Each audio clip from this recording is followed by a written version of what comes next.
Good morning. Good morning. Hope everyone is doing well today. I know I'm a little late. Please forgive me. There was some commotion outside of my apartment, and so I didn't want that noise in the background. But I am here. It is Monday morning. Get excited. I want y'all, those of you that are following me live, like you have some time to get in here. But if you are watching the replay, please smash tag hashtag replay so I know that you were here with me this morning. I have an amazing message that came to me at 3 a.m. Okay, 3 a.m. This message came. I did not know what I was going to talk about, but I'm always trustful and believing that God is going to always send me what I need and when I need to hear it. So give me a moment. We're going to get started briefly after this quick message. Okay. Hello, I wanted to come on and tell you about my amazing coach, Miss Tanisha Shanee, aka Miss Inspiration. She has been my coach for the past 2 months, and she has pushed me way outside my comfort zone.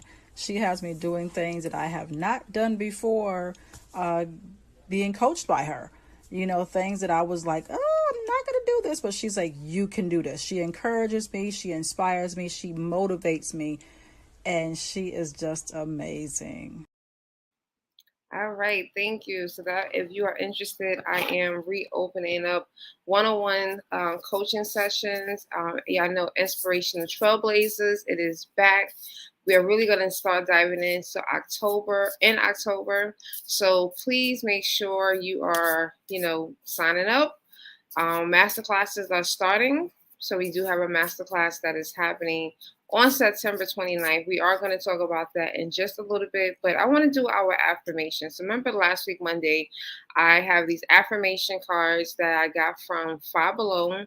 I don't know if they still have them because you know how Five Below is. You buy something today, you go there tomorrow, and they no longer sell it. So you got to kind of catch it when you catch it. But I'm also making my own. So I want to just pull affirmation card. Last week's card was definitely on point. So I always believe like God is going to just let us know.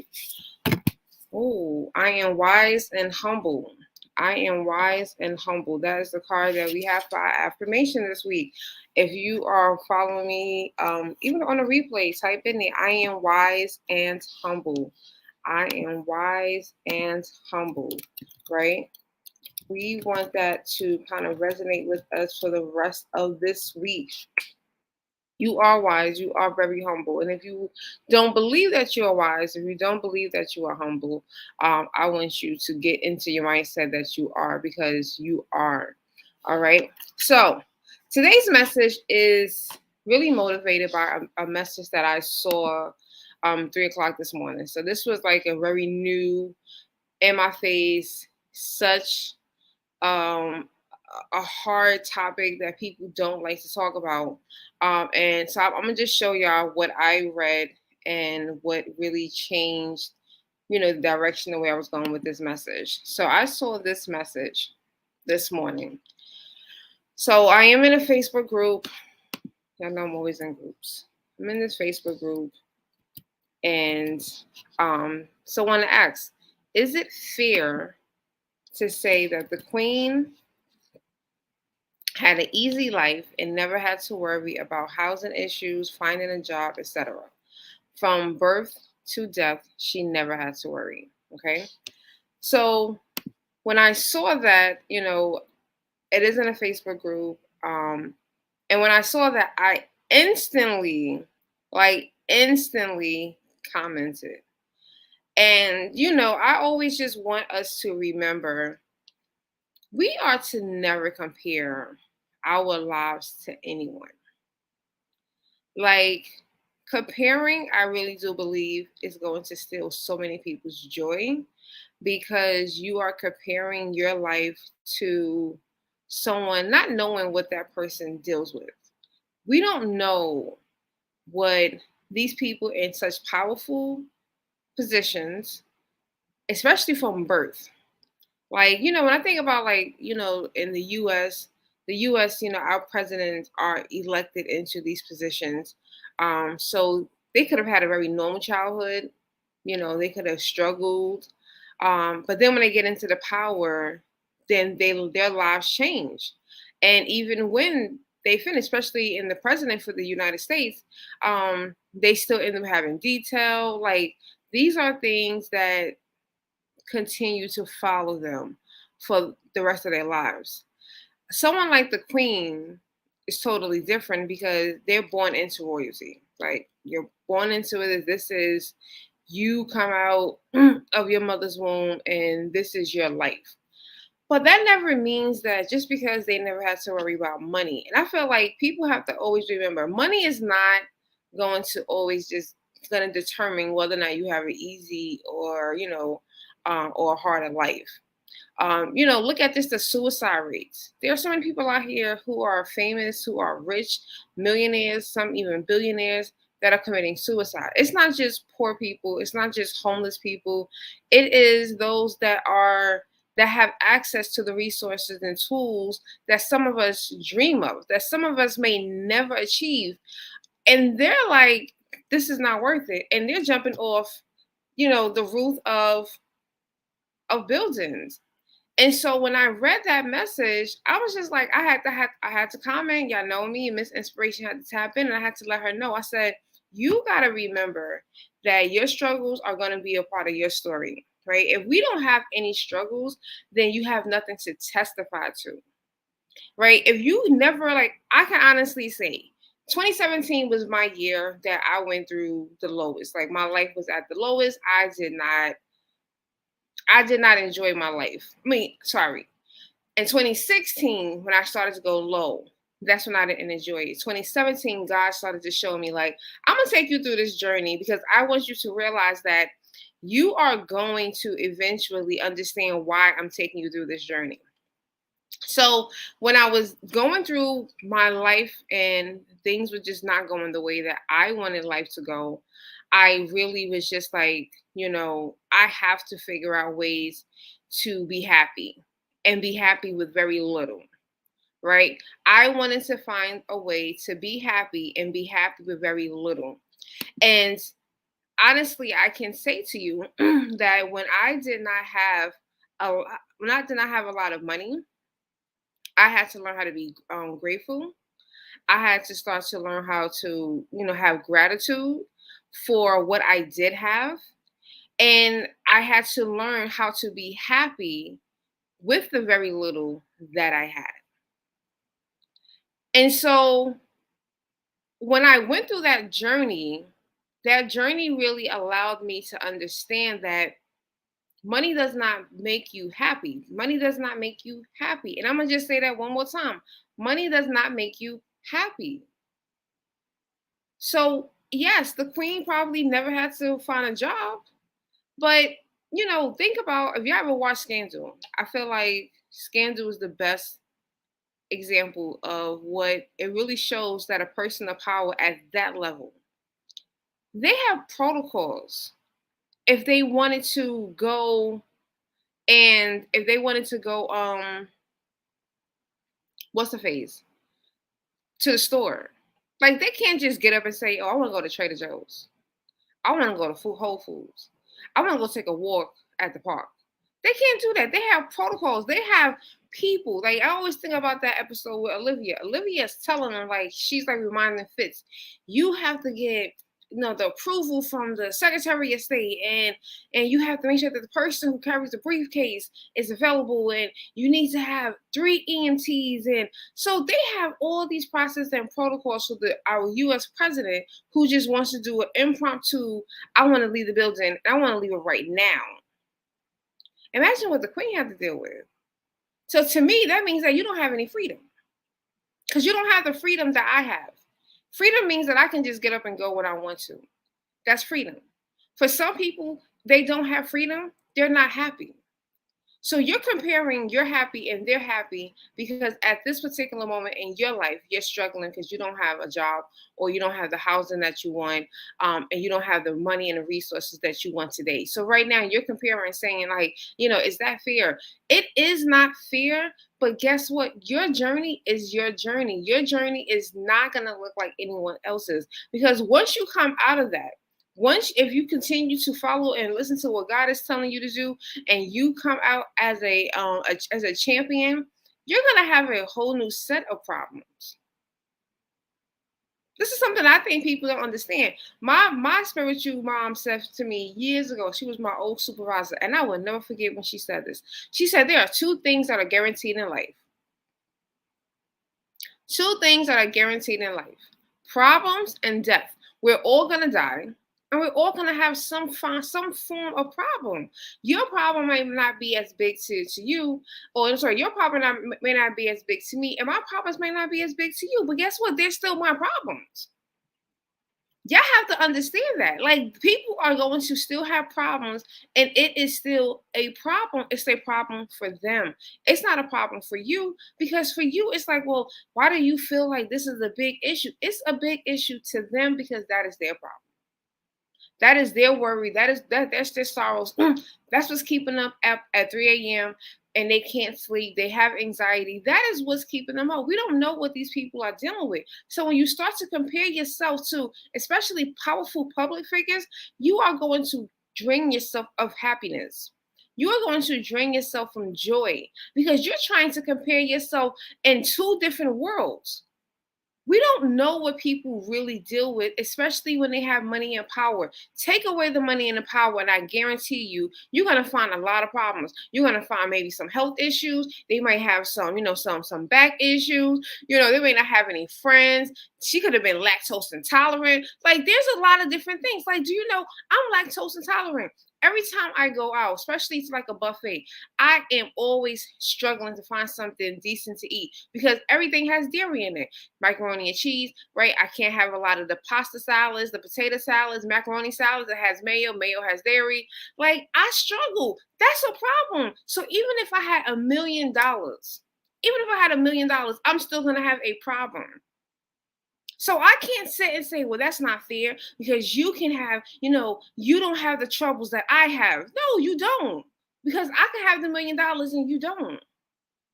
And so you could be sitting there looking at my problems. We spend too much time comparing. And instead of looking at your life, instead of looking at your path, instead of looking at, how can I be happy where I am with what I have until I get to the next level of whatever it is I'm supposed to have? That's the mindset. You have to start thinking like that. How do I enjoy life right now with what I have? Being grateful, right? Be grateful for what you do have. What right now is going right in your life? I'll never forget. One of my old life coaches asked me that. What is going right in your life right now? What is it? You write it down. You don't have to put it in the chat. You're watching live. Write it down in your journal. What is going right now in your life? Of all the problems, yes, you have problems. We know that. But of all the problems, what is going right? What are you thankful for? What do you have that you know about 5 other people that they don't have? Right? There's a TikTok. A lady is sharing like her apartment. She has her first apartment. She's an older woman. She's been through some things. She finally got her own apartment. So she's showing her apartment, and her apartment has absolutely nothing in it. She has no living room furniture, no bedroom furniture. She has nothing. She's basically sleeping on what's something called for camping. Which I know. Yeah, I'm talking about. It's not an airbed on a sleeping bag, right? So people are commenting, being nasty. Oh, you need to get some stuff. Like, how you don't have any furniture? So you got an apartment with no furniture. But guess what? She said, I am thankful that I have this apartment. I am thankful that it's about to be winter. I have someplace warm to sleep. There are some people out here that don't have that. And then there are some people that have beautiful homes. They got all this furniture and they don't have any money. They don't have money to buy groceries. They don't have money for a car. They don't have money to go to the movies on even the $5 Tuesdays. They don't have that. But guess what? They're not sitting here comparing. They are thankful. They find gratitude in what they do have. So you have to start asking yourself, what am I thankful for right now? The second thing is you got to start finding out how to be happy until you get there. Like I shared earlier, 2016, 2017 was my lowest financial years. And I do believe that God allowed me to go through that. And I will say, I found my happy when I had no money. And I know a lot of people, I shared that with about 5 other people before, and 4 of the 5 was like, yo, I never want to experience that. But sometimes we have to experience that. See, I had to because I was spoiled. I'm not going to lie. I was spoiled. I had my mother, my sister, and my godmother that spoiled me my entire life up until my early 30s. I'm not going to lie. So when I started to go through that, I had no one. Like God shook up everything. People's money was funny. People stopped speaking. They just left my life. Not that they passed away, but they were just no longer in my life. And now I had to figure out a way like, okay, I don't have the money, the resources. The companies were not hiring me. People were like, oh, because you're not looking for a job. No, they're not. They're not calling me back. And I had to understand like God wanted that process because I had to learn how to trust him, right? I'm gonna call a spade a spade. I did not know how to trust God. I was walking with God, but I didn't know how to trust him because I wanted to still be in control. And he was like, I'm the GPS, you just need to walk. Just do what I tell you to do. So I had to learn, like, okay, I don't have the money that I normally have to go travel. Even at one time, I wasn't able to drive my car. That was very frustrating because I had a car paid off, but I couldn't afford the insurance. It's sitting there parked. It's so frustrating, guys. Understand that. And so I had to learn, and that's when I learned that I love the water. So I would have enough money to get to get on the bus or the train, and I would go to the water. I was able to learn, find out that in New York City we have the ferry. I like certain beaches. I don't like Coney Island Beach, no shade, but I would rather take the ferry and go out to Rockaway Beach. And so I found those things, and I had very little. I found, my passion and my love again for cooking and learning how to enjoy my own foods because God was sending me the resources. He might send someone to sow a seed into me. I got approved for food stamps for like 2, 3 months. So for those 2 or 3 months, I was in here like, yes, we're going to Trader Joe's, we're going to get some great food. I was enjoying when I had very little. So now I'm able to realize, so now I can answer a question. If someone says to me, what makes you happy? It has nothing to do with money. Absolutely nothing. And unfortunately, a lot of people they never get to that point because they always believe that their happiness is tied to how much money they make. I'm telling y'all, there's a lot of people out here that make a lot of money. $100,000, $200,000, $300,000, millions of dollars, and they're depressed, they're sad, they're miserable. People don't want to be around them. They don't want to be around people because they don't trust them. They're living a very unhealthy life because they were seeking to achieve this financial goal. And when they achieve that financial goal, they realize, even though I have this money, I'm still not happy. So what do you do in that case? What do you do when you finally achieve that? When you finally realize, like, I have done all of these things, I have actually achieved all of my goals. I'm telling y'all, I used to be very depressed. I will never forget. I closed on my co-op in my early 20s. I had finished my master's, and I remember like the day after my graduation party. I remember just being so sad and depressed. And people, but when I tell people that story now, they're like, what do you mean you were sad and depressed? Like, you had accomplished all these things. I had accomplished a lot by the time I was 25 years old, but I still was not happy. There was no happiness there. There was no joy.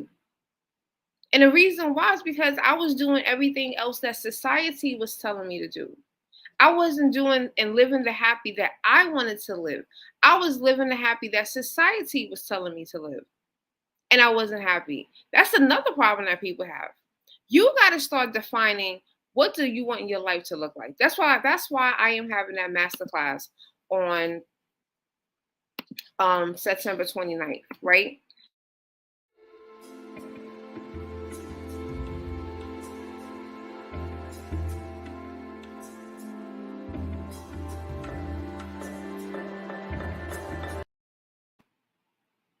So I didn't know it was going to play like that. But that masterclass that I am having on September 29th, that is a part of the reason why, right? A lot of us don't know our values. When you don't know your values, it's a lot harder to figure out what makes you happy, right? It's hard when someone throws out the question of how do you want your life to look, right? You can't answer that question because you don't know your values. All these things are tied together, right? Everything is tied together. So if you don't know your values, right? Because the problem is that when people don't know what they value, they just jump into anything. So the best example of that is people will go after a dollar for a job, right? I know a lot of people that have just jumped at a new job opportunity. Oh, because they're paying me $90,000, right? I've done it, and I'm gonna give you my story. I left a teaching job in 2014. October 2014, I left teaching. I was very happy at this job. And it was just so great because even where I was located at that time, I was somewhere that I was able to work out before. I was able to get off on time, never had to stay late. I was there at work, did my job, and I was able to go home by 4 o'clock. So I was working out before work, and then I was able to have my clients after work. That was my life. I was very happy with that life. So here it is. I'm hearing God because I'm not at that time. I didn't understand fully how God worked, and I'm honest about that. So I remember God saying to me, "It's time to do something different." So I took that as, "Oh, it's time to get a new job." So because you are always going to be presented with these type of things, it's a test, and I failed that test. So I went I was talking to one of my friends, right? Biggest mistake in the world, right? Because we don't go to God, we go to a friend. We go to someone that did not tell us it's time to do something different. So I didn't go into prayer. I didn't even go get a journal. I didn't even go sit by the water because at that time, no, I didn't. No, I didn't know that I even liked the water like that. So I'm just sitting here like, girl, God said this and da da da. And so she was like, well, you know what? My job has a position, and you have experience in this particular field, maybe you should apply. Give me your resume. And I was like, well, what's the money looking like? She was like, well, I don't know, but I know that it's going to be probably like in like the high 80s, maybe 90s. I said, all right, you know what? I'll take that. I'll consider it. And it was in Brooklyn. My other job was in Queens. But baby, when I tell you, just because it looks good doesn't mean that it is good for you. I went I mean, they put me through hoops and loops, so many red flags, so many things that were against my values, such as time. I value my time. My first interview, they had me sit there for 2 hours waiting for them. Anyone that knows me knows that I'm not doing that. Like Tanisha in 2022, oh, we're not doing that. We're not doing that. But I didn't know any better because I did not define my values at that time. So when I did not define my values, I went right into the nonsense. I fell right into it because I was putting money before anything else. So here I was, I got this job. By the second day, I knew I had made a mistake. The second day, not the second month, not 2 years. The second day, it was like clear as day. Yeah, girl, you was not supposed to be here. I really should have called my old boss back and been like, yeah, you know what? I made a mistake. Is there a possibility? Because I think we can work this out. My bad. And I really should have just did that, but I did not. And that was when I realized that running after money is not going to always give you the satisfaction and the happiness that you are looking for. This is why I now encourage anyone that I'm coaching. I will be doing a whole series of this in my inspirational lifestyle group. We're not going to go into these jobs before we figure out what are our values. Because when you go into those interviews, you're going to now be able to ask them questions. That is how you're able to come up with your questions. Anyone that works with me, they know that the questions that you are asking those companies, it is going to, I try to figure out, especially, and it doesn't mean that in the company, because the company can have those values, but then your boss may not have those same values, those departments may not have those same values. So I want you to go in and ask these questions. Your questions are going to be based around your values. And when you ask them, now you're going to be able to get a better understanding. Is this going to be good for me? Take away the money equation. Is this going to be good for me? And if the money is a motivator because you need, like, there's a short term goal, something that you need right now, Please have a date when you're going to end that situation. Get the money, use them for what you need to use them for, but let there be an exit strategy as quickly as possible, because you don't want those things to take over and consume your life. That is the worst thing that you can ever do. I stayed there for like 10 months. That was entirely too long for me to stay there. But it was like I had an epiphany. It was just like I understood I had to go through these things, because if I didn't go through this, I would not be able to tell you this. I would not be able to give Miss Inspiration and inspire people and to actually give them strategies and understanding, like, these are the different tools. This is why a lot of us are not achieving and succeeding the things that we want. So if my masterclass is something that you're really interested in, I definitely encourage you. You don't know your values. You're not sure what those values are. Please go to my website, tanishashanee.com/hello. And register September 29th, 2 hours. We're going to definitely break this down. We're going to define values. We're going to understand why you need a clear understanding of your core values. You need to have a core values. And this way, when you start going out looking at relationships, friendships, partnerships, business, career, everyday life, it's going to help. It's going to give you that blueprint that you are looking for, or that you just need. We need these things in our lives, right? I want you to always have this blueprint of, okay, if it doesn't align with this, then I can't be a part of it. And that's fine. It's okay to say no. And that's the problem that a lot of people they have. They're not able to say no. They rather just sit and compare, right? So, like I said, I'm really excited about just helping others to get to the place where they find they're happy. That's all I want. I don't want you to have the life that I'm living, in pursuit of the life that I'm going after. I want you to find the life that is meant for you. You have to get to a place where you can define, what do I want my life to look like? What do I want my life to look like? What do I value? What is important to me? When you can answer those questions and stand 10 toes down, like, this is what I need my life to look like, then it is going to give you the blueprint and the steps of what you want and what you need to do, right? When last year, the end of last year, September, October-ish, that's when I really was like, look, I need to be remote. Like, not hybrid. I need to be remote. I need to be able to, I want to travel. I do not want to be stuck in one space. If I went, I see that Delta has an amazing flight to fill in the blank. I want to be able to pack up my laptop and know that I can still go there because I have internet access, and I can still get my job done. I don't want to be in this one central location. And guess what I did? I did exactly that. But I had a strategy. I was only applying to remote positions.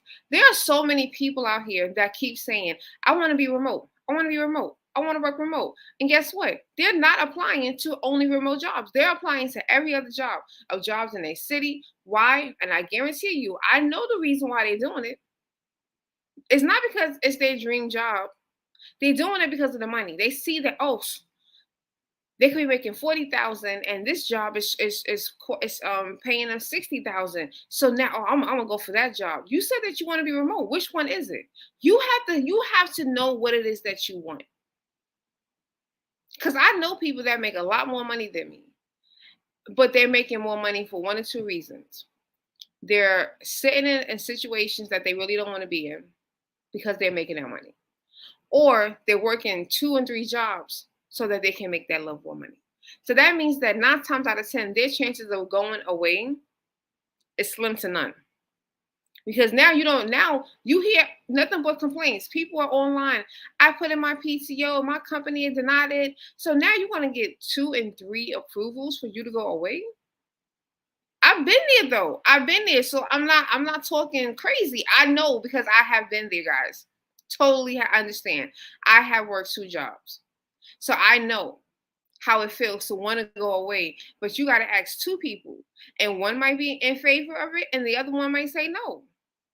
And now you're stuck because You can't go. You can't go to Jamaica with your friends. You can't go to Aruba with your family. You can't go on that cruise. You can't because you don't have the approval from both jobs. So when I say no, if you want remote, then that's what you go on Indeed, Glassdoor, any of these websites, LinkedIn. You should only be applying to remote, not hybrid. Remote, remote, remote. If that's what you want, only apply to that. That's your strategy. I just gave you an easy tip. Only apply for what you truly want. If it does not align, then do not. If it's not alignment of your values and what that life looks like that you have written out for yourself, then don't do it. That's it. That is the answer. That is the solution to your problems. I'm guaranteeing you, when you do that, things are going to be so much easier. And when you stop and you do that individual assignment for yourself, right? This is the last thing I'm going to say before I jump off here. You have to write that list and think about you. Unfortunately, we have to be a little bit selfish. You have to be. A lot of us are not selfish. A lot of us are taking everyone else into consideration. Your family, your friends, the person that you're dating. I remember I was making decisions because of people that I was just talking to, not even in a relationship, not my fiance, not my husband. People, we was talking about this. People could talk all day until they actually prove you different. You keep living your life on your terms. Don't worry about anyone else. Worry about what you want and sit and write that down. You can go ahead, go to Amazon. You know, I gotta plug it in right here, right? Go get your happy journal and write it down. Like I always revisit. So here's my values. I know you really can't see this, but I have my values. I revisit all of this. I go back into my journal. When I got this journal, I wrote everything that I want my life to look like. I rewrote it into this journal because I had another journal, and that journal finished, and I started my journal with what do I want my life to look like, and I rewrote it in my book. And then when I have an awakening, and God is like, "Yeah, so you think that you want this?" And I had to go, and I had to rewrite it again. These are things that we have to do to remind us what we want, and stand 10 toes down, saying, "This is what I want." So I want y'all to want this. I want you to want the life that you truly desire. And I want you to experience that life that you truly desire. All right. So again, a reminder, our affirmation for this week is I am wise and humble. Right. You can see that. I am wise. I am humble. This is our affirmation for the week. And I want you to definitely um, focus on that. What does wise mean? What does humble mean for you? And I want you to maybe get your journal, write that down, and I want you to start writing out the things that you want your life to look like. Not worrying about anyone else. Write about what you want. Okay? So you can still register for my masterclass that is next week, Thursday. So next week, Thursday, September 29th, is my masterclass. You can still register for that. September 29th. It is called Live Your Values Every Day. So definitely go ahead and you can sign up for that. So I am Tanisha Shanee. I'm going to leave you with one last quick message before I go. Be well, be blessed. I love you guys. And I have the Kindle version of your book. And like I said, I highly recommend this book. It is, and I've been, since I've been in Christ, past 12 years, I've read a lot of Christian books, but this book is, relationship wise, it is what you need. So you can get the understanding of how do I choose the right person? How do I, overcome heartache, as we talked about? How do I get in the will of God? Get that book, order it, and read it, and be sure to, she definitely is anointed to serve God in this capacity. And we thank you.